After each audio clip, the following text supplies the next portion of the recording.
Namaste to all. The impact of Rasa theory in Indian cinema. To draw the plot for my talk, Indian cinema, be it the regional film industry or the Bollywood, has a peculiar history in the global film community. Its products are rarely seen as the transcendental works of art in the global market, neither they seen as sophisticated. We all know that. Acclaim for Indian cinema, if at all it happens, is often preferred only after westernizing touch has been applied to it. And you know that repeated appeals to Oscar and nothing happens. And certainly the Hollywood, the big brother, shows little respect for this younger brother called the Bollywood. And this is the general status of Indian cinema as we see it. But my attempt this afternoon would be to undermine this status by exploring the uniqueness of Indian cinema. I would try to argue that Indian cinema is pretty different from the rest of the films. I wonder whether the standard film critics like Dr. Venkateshwar would join with me. Well, we can have a discussion at the end if he's interested. In terms of Rasa theory, the uniqueness that Indian cinema has, I would draw it in terms of the Rasa theory. I'm no film critic, as most of you know. I'm not even a serious viewer of movies for that matter. But as one who is constantly being engaged with, I should not say constantly, because professionally I'm a logician and an epistemologist, but then aesthetics is something that I've been attached to as a performing artist since my younger days, and somehow aesthetics hasn't left the grip on me, and therefore I see myself organizing several conferences on Indian aesthetics and on and off, also contribute some paper or the other on Indian aesthetics, and that is what I do. I don't teach as such Indian aesthetics, but I love Indian aesthetics. So this is, a kind of a marriage that has been marital relationship that has been going on since my younger days, and I think therefore I have some space to intervene, if you permit, conceiving Indian cinema as an indigenous art form. Now, one of the primary presuppositions that I'm going to place before you is that Indian cinema is significantly different from its Western counterpart. Quite like how Pramana Shastra, that is Indian epistemology, is distinct from its Western counterpart, knowledge analysis. And the clue of its distinction lie in its adherence to the theory of Rasa. Now, friends, to my mind, the Rasa theory, as you all know the basics of Rasa theory, it is a pioneering and influential idea in the cultural memory of our country. It is not easily deletable. You cannot wipe it off all on a sudden. The theory has had its long history of evolution, starting with Bharadamuni himself in Natya Shastra, where it has originated, and down through the hands of Mamata, Bhattanayaga, Abhinavagupta, Jagannatha Pandita, series of others. I have just mentioned handful of them, all of them tall thinkers who have taken Rasa theory to magnificent heights. In brief, Rasa theory evolved out more in the hands of the literary critics than with the theories on performance. Though Bharda was the initiator, and while defining Rasa, he has had performative factors in his mind. And if you read Natya Shastra, the examples that he is quoting is all from the theatre. Eventually, what has happened in this land was the Kavya Mimamsakas took over it, and the discussion got shifted more towards the literary aesthetics than in the field of performance. But I suppose this shouldn't be a worry at all for us, because here poetics and theatre was not in watertight compartments. And as a matter of fact, as Tagore has famously said, here every discipline flourished in joint families. There was no independent survival. So poetics and theatre was never conceived as two separate exercises. And I wish that even contemporary artists consider this union that has been long carried as a hereditary in this land. It's history that Natya Shastra tradition has provided the templates, the basic norms for every performing art that has flourished. I mean classical. The classical performing arts that has flourished in this land, be Kuchipudi, Yakshagana, Kathakali, take any art form for that matter. And the tradition dates back to 2 millennia. And You all know that no criticism of an art form in India is more devastating than the allegation that it is devoid of rasa. If you had been to a Mohiniyattam recital and then you come back saying that there is no rasa being produced, well, you have finished that recital. There is nothing worse that you can speak about that particular recital. But now the task is, how of Sanama? It is an alien art form.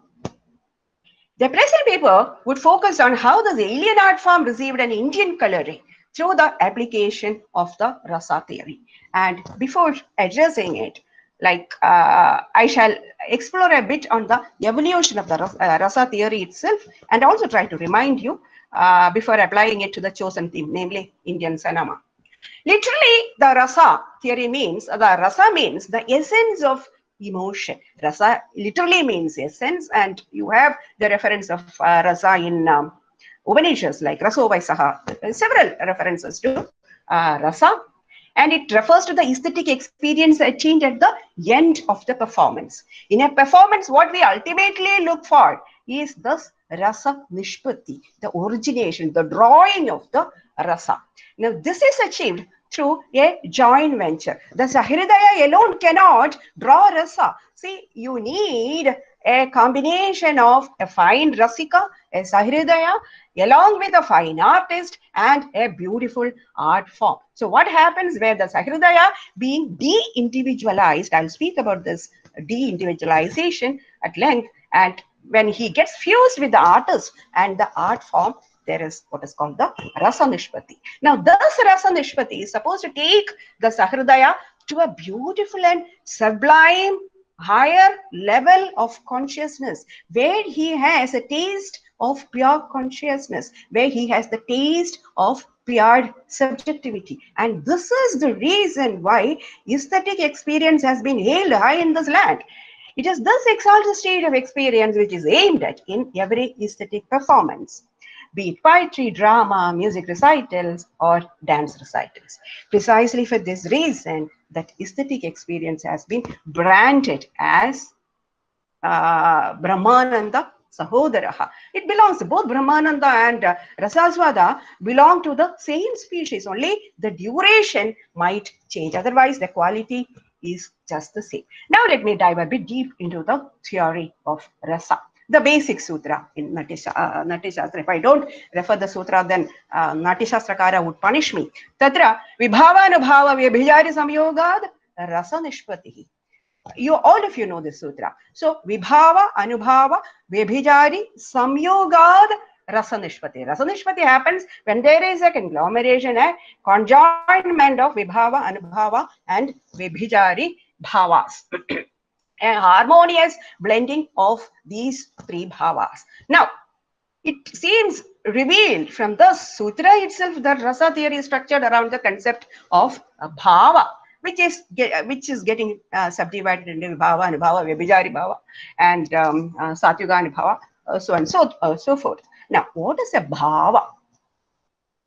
As intuitively most of you know that bhavas are the permanent psychological states stimulating which the artist produces the rasa. See, an artist, what is the job of an artist? He is trying to stimulate the bhavas, the sthayi bhavas, the psychological, the inherent psychological states that you have, you carry within you. Bharata identifies 8 sthayi bhavas which affect or which produces, which has the corresponding 8 rasas. What are the sthayis? The sthayis are rati, hasa, shoka, krodha, utsaha, bhaya, jugupsa, and vismaya. Corresponding to that, you have the 8 rasas. So from the rati, you have the shringara, and then from the hasa, you have hasya.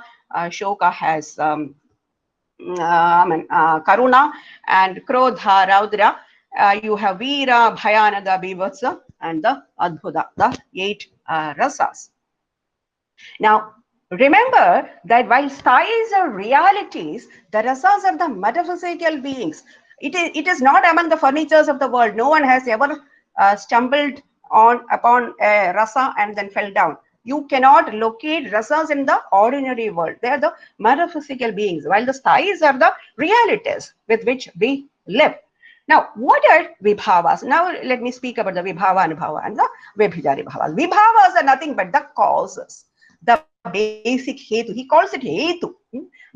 For exciting an emotion. See, in order to for the rise of the emotion, you need some some support, and vibhavas are supposed to be the support, and there are supposed to be two types of vibhavas: the ashraya and the vishaya. Now, if you think of Shakuntala, you have the Dushyanta and the Shakuntala and their meeting point, and Dushyanta here is the ashraya. That he is the person in whom the emotion is being aroused, and the Vishaya is the beautiful Shakuntala.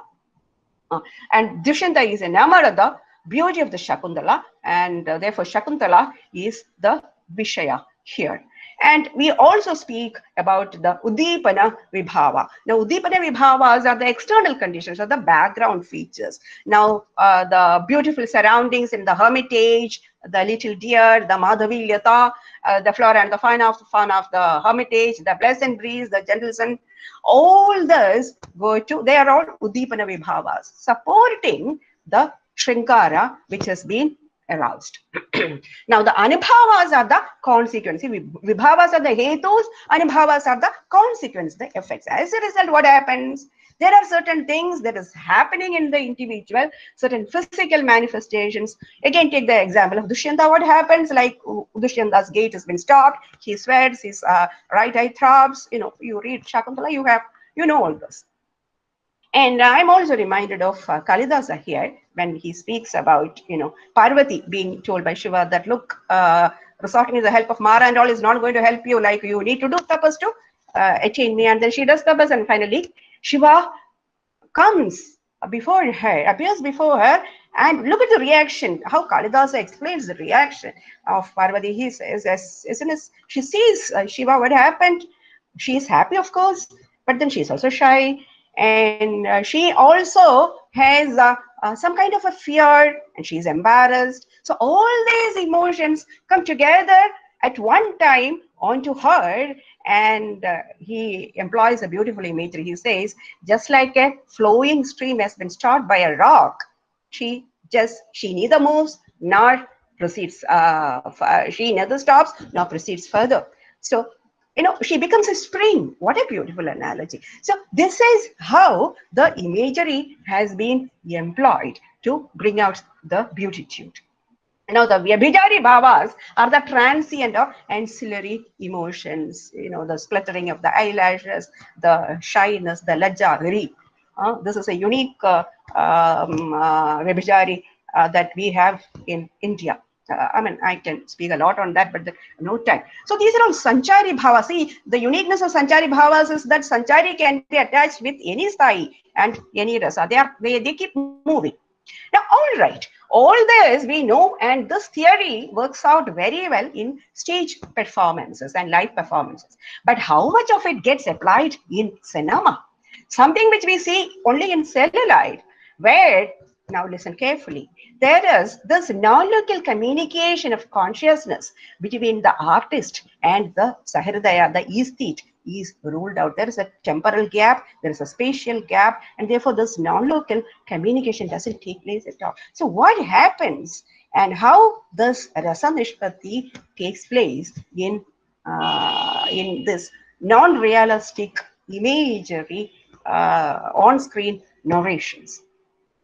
But I must also say, this is a worry, of course, but compensating this shortcoming, there are several advantages. For instance, closing the time gap. See, in stage, there are several things that we cannot show. It can effectively employ the Udipana Vibhavas, the Anubhavas, and the Sanchari Bhavas, and that is one of the reasons why movies are so favored by the Sahridayas, because it can, effectively close the time gaps. For instance, if you'll have to speak about the feeling that the hero has being separated, the pangs of separation the hero is undergoing, then he is experiencing it during the dusk, and then the enduring pangs of separation during the night can be shown in a continuum without breaking the emotion. That can be done only in a movie.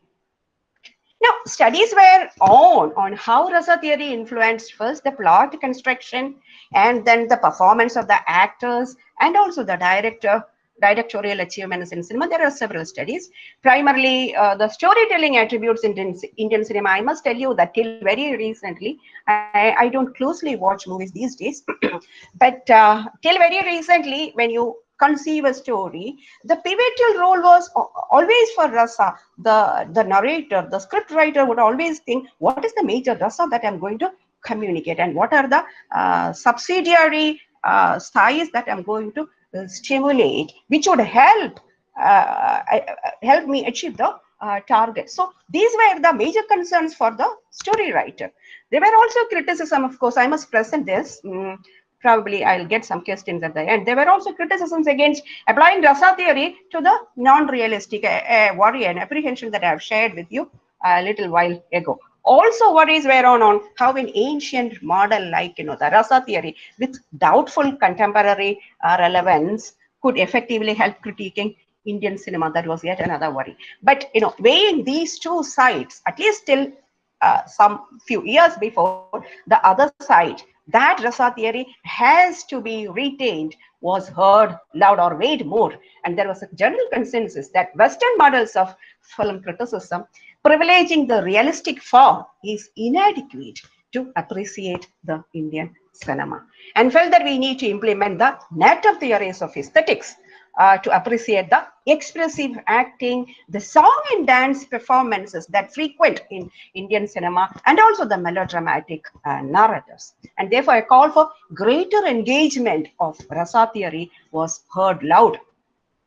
Of course, visible influences of Rasa theory could be detected very early, and this visible influence of Natya Shastra was very prominent at the early stage when film industry was still stumbling. It did not have a heritage, so it was largely depending on the theater for creative guidance. Look at the Indian early cinema. If you look at the Indian early cinema, particularly that of Shivaji Ganesan and all that, it will be very, very visible.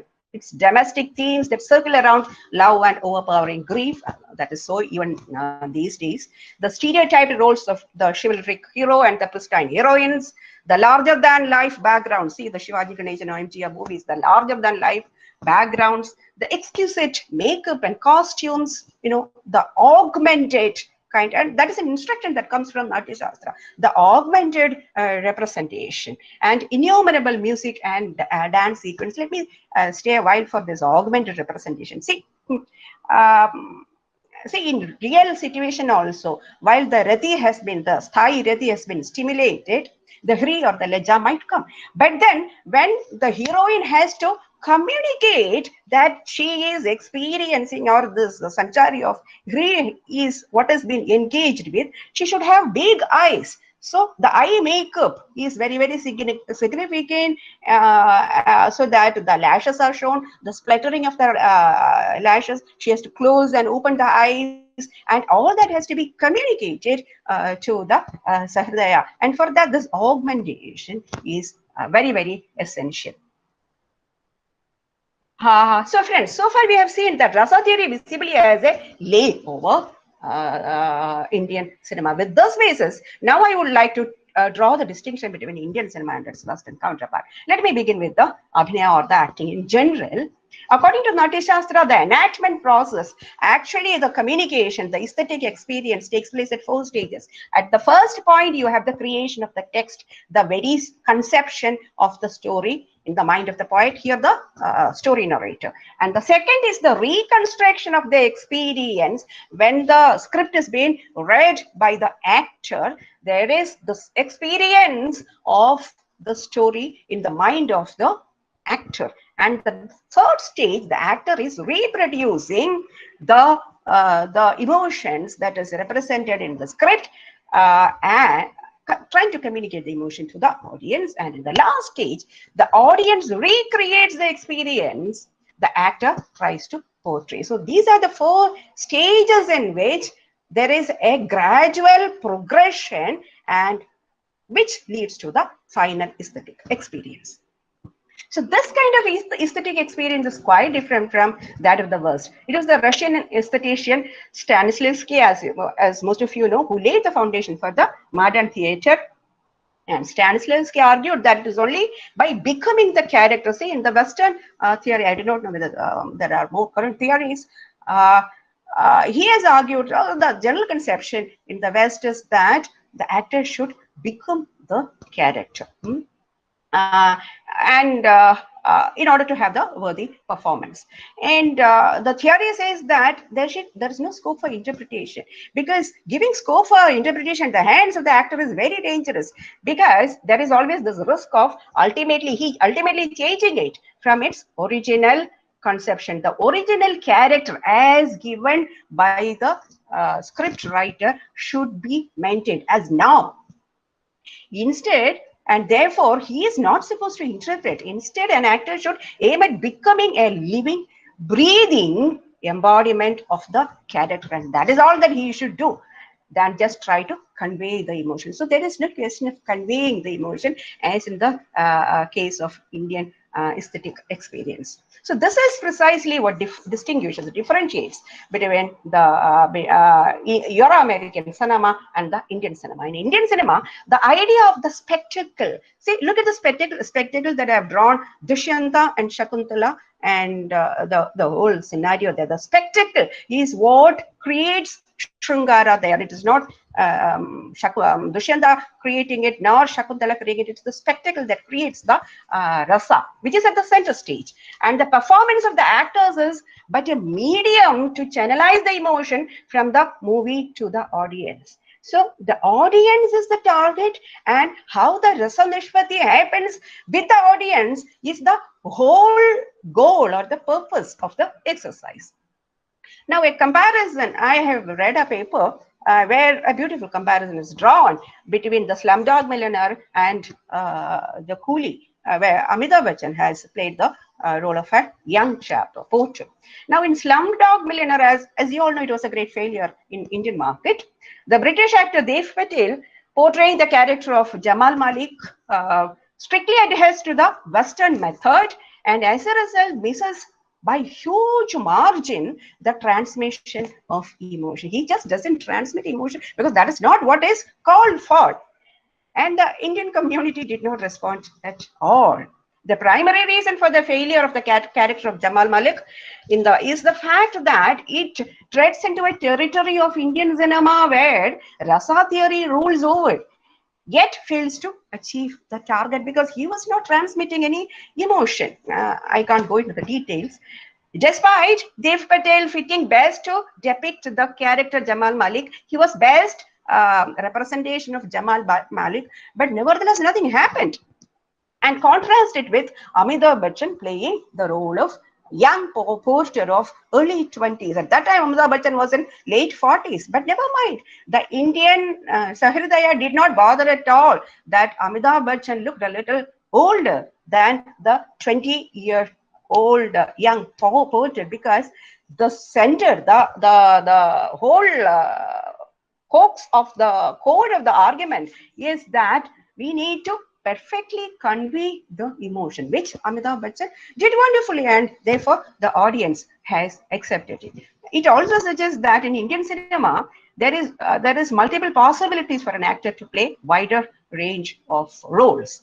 Now, Hogan, a critic of Indian cinemas, views that the most common rasas employed in Indian cinema are Shrungara and Karuna, which is true because they are two most elemental human emotions. But that doesn't mean that Shrungara and Karna are the single emotions targeted in all the movies.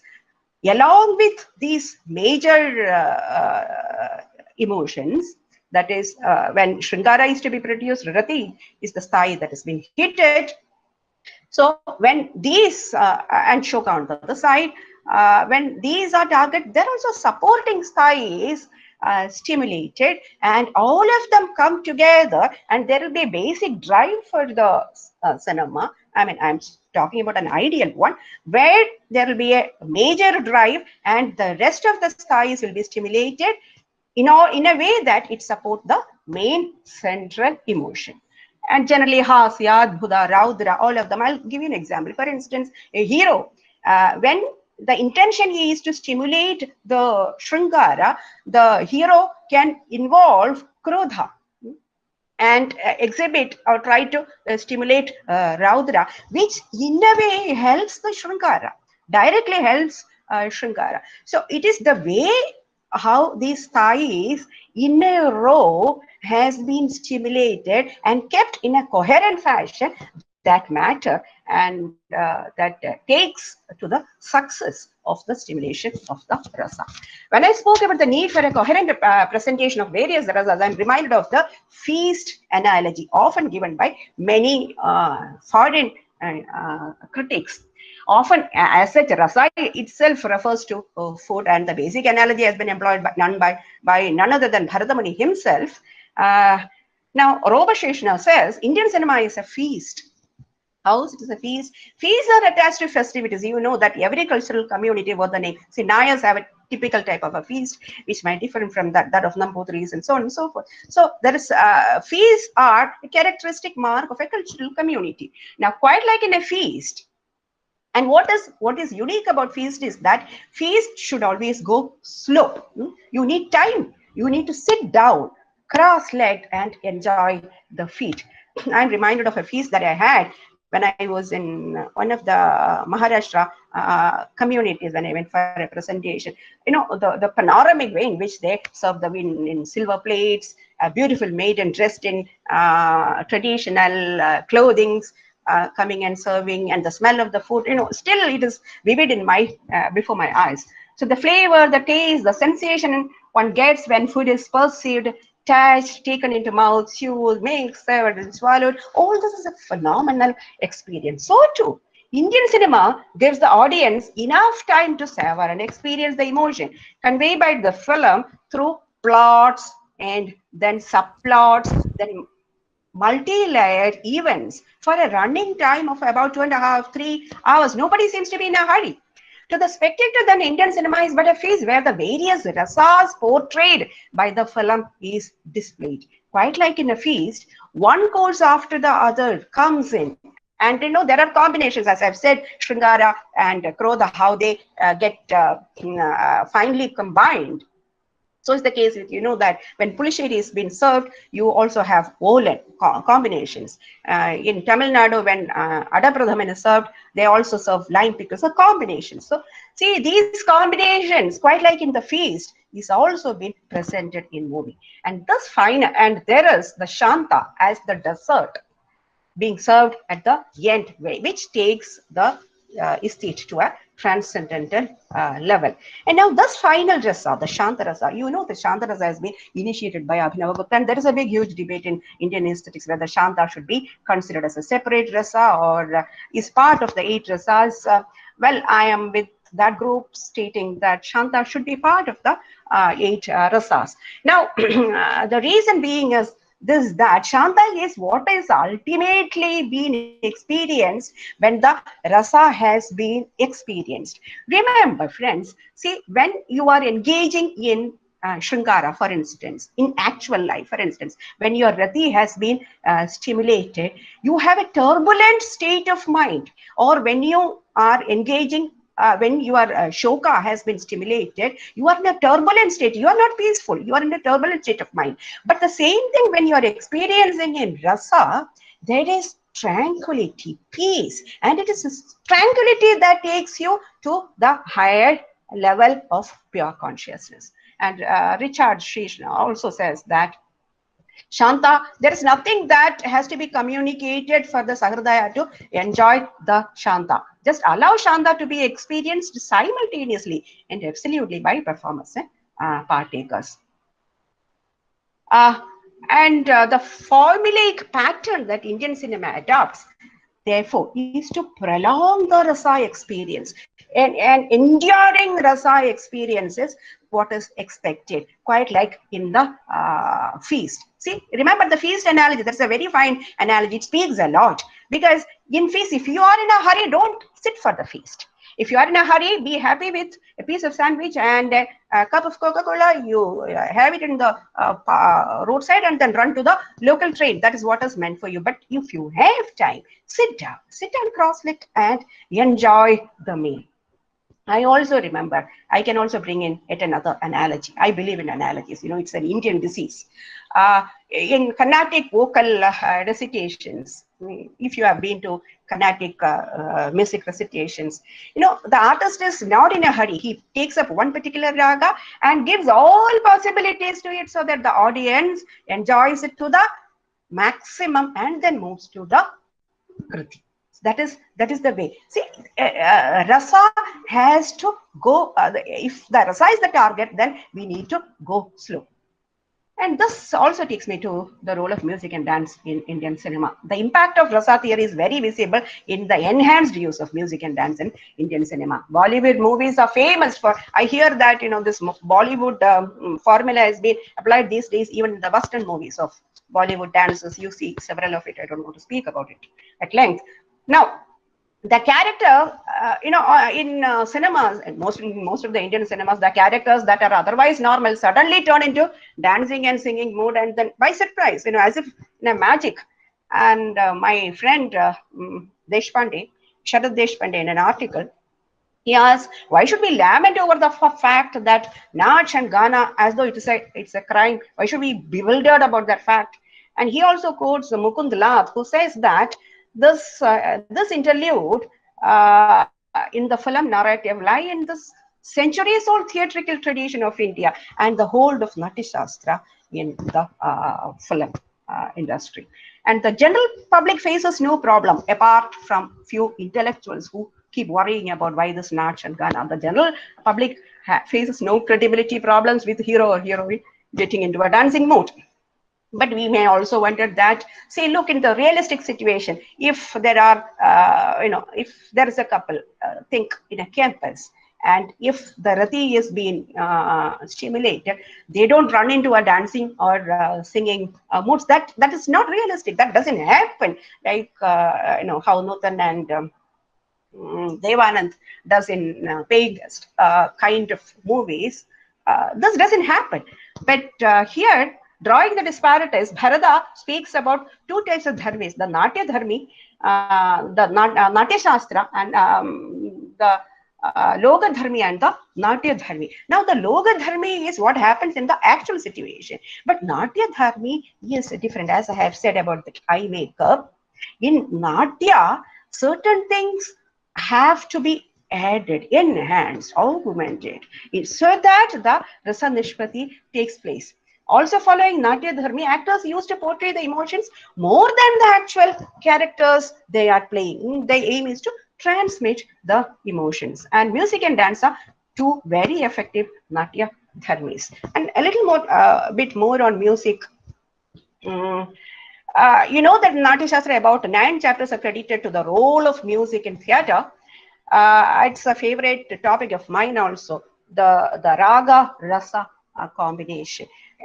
When Natya Shastra was written, ragas were not being discussed, and therefore he speaks about the role of swara in expressing the particular rasa. But these days, a lot of people, when I had organized in 2009, I had organized a seminar in Indian aesthetics. There were papers presented on raga and rasa. We know that each rasa, each raga is connected with a particular rasa. And in earlier stages, ragas were carefully handed to depict a bhava. We know that each raga is meant to arouse a particular feeling, used only for particular occasions in specific times and so on. For instance, take Shahana, which Shahana raga, as some of you might know, it is meant for devotion, appeal. Sare Gama Pama Dhani Sa Sani Sadani Ga Pama Gamare Gare Sa. See, the mood is appeal. And you have a beautiful film song in Malayalam.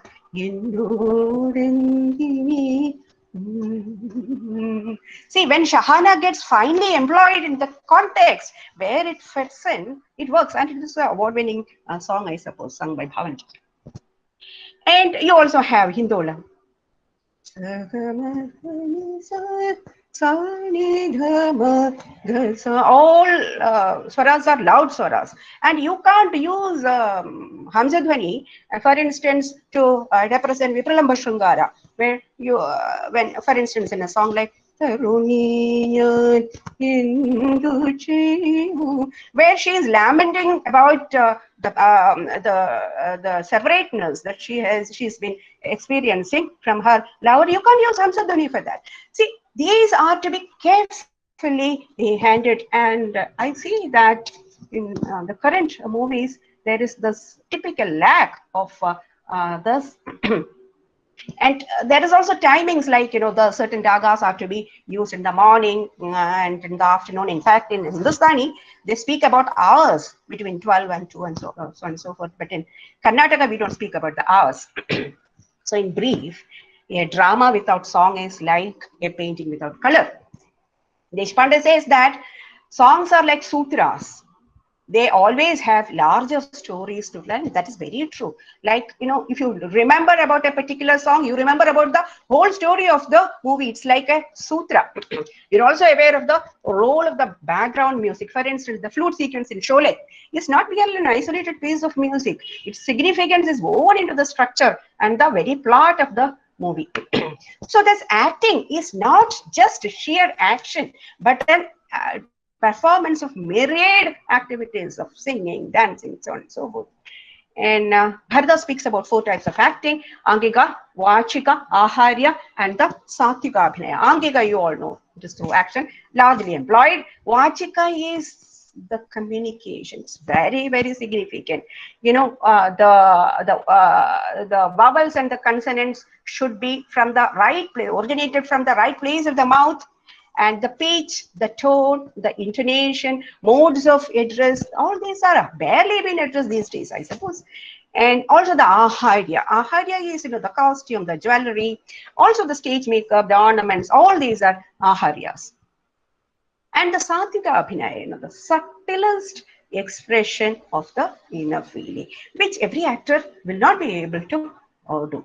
And Natya Shastra also speaks about Chitra Abhinaya, which is, you know, for instance, the sunset, which comes to play a role along with the hero in the story, for instance. And movies have great possibilities of doing Chitra Abhinaya.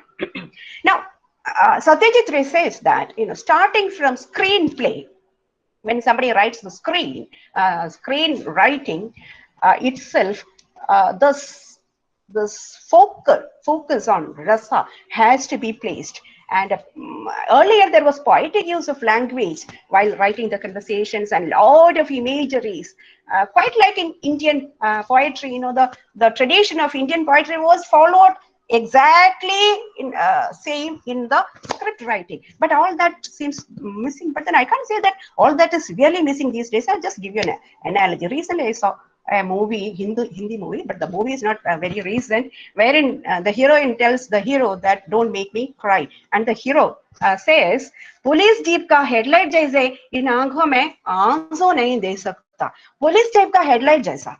See, he is a thief, and therefore he is very familiar with police jeeps. So instead of saying that your eyes are like lotus petal or shankhu pushpa, he says they are like the headlight of the police jeep. So in aankhon mein aansu nahi dekh sakta. See, a very fitting imagery that has been employed. So Satyajit Ray also says that, see, while you conceive the very plot and write the screenplay, Dr. Venkatesh was speaking about Pathe Panchali. When Pathe Panchali was written, when he wrote the screenplay of Vibhuti Bhushan's story, he has done it exactly where placing rasa theory in the strict sense of the term. Now, let me explore a little bit on a topic which is favorite for Malayali mindset. Should Indian cinema focus on Rasa Nishpati alone, or should, how about art for social change? Dr. Venkatesh also beautifully responding to one of the questions about feminism. He spoke all that I should speak probably, but then let me address. Here, let us throw down carefully because the floor is a little slippery. Art is indeed a slice of the phenomenal world. You can't speak anything in the art which is not in the world. True. It does represent the society, but the question is, should it also enter into the field of axiology and say that society is not only like this, but also that society should be like this? This is what I differ. There are different schools, and the debate is as old as Abhinavagupta. Abhinavagupta says that there should not be any role for social change in art. And I belong to the school of Abhinavagupta. I detest loud pronouncements of ethical ideas in art films. And these days, there are proliferation of such movies. I remember that movie where Manju Warrier played the leading role, where she speaks about the necessity of raising kitchen garden and all the loud pronouncements of ethical principles without any touch of aesthetics. And of course, you have the valorous hero speaking about the role model, but the prime intention is Rasa Nishpatti. And are these ethics and aesthetics separate into watertight compartments? Is the basic question that we need to address, and I would say no. Well, I did speak about Abhinavagupta, who says that nahi anena samajikaha viniyate. Don't give vinaya means injunction. Don't give injunctions to the society through the art piece. Even that school which permits instruction underscores that this instruction should not be direct and plain, and it would make poetry mundane. I would, whenever I see such movies, I would say that, hey, I'll write a better logical theory on this. Why should you make an art form to communicate this?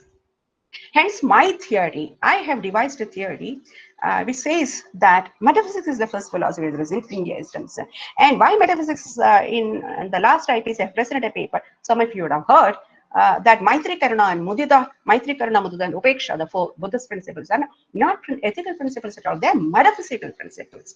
The Karuna that Buddhists speak, read Nagarjuna, is a metaphysical principle, it's not an ethical principle.